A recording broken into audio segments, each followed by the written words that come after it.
kepergok selingkuh, petinggi OPM murka, serang Kampung Pil.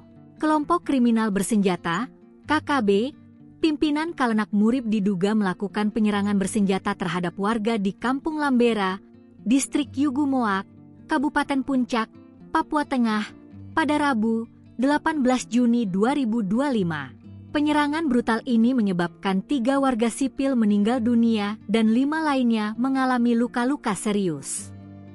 Insiden tragis tersebut dipicu oleh persoalan internal dalam kelompok KKB. Kalenak Murib disebut marah besar setelah mengetahui adanya dugaan perselingkuhan antara istri ketiganya dengan salah satu anak buahnya bernama Minanggen Wijangge. Situasi semakin memanas ketika Minanggen dikabarkan menyatakan keinginannya untuk keluar dari kelompok KKB dan bergabung dengan Negara Kesatuan Republik Indonesia, NKRI. Ledakan emosi tersebut diduga mendorong Kalenak Murib dan pasukannya untuk menyerang Kampung Lambera.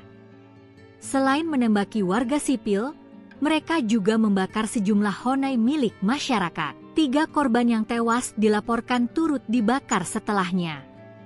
5 korban lainnya kini tengah dirawat intensif di Puskesmas Sinak akibat luka tembak dan luka bakar. Penyerangan ini menyebabkan puluhan warga Kampung Lambera mengungsi demi menyelamatkan diri ke Distrik Megiabume dan Distrik Induk Sinak. Sementara itu, saat dikonfirmasi mengenai insiden ini, Kasatgas Humas Operasi Damai Kartens Kombes Pol Yusuf Sutejo menyampaikan bahwa pihaknya masih melakukan verifikasi.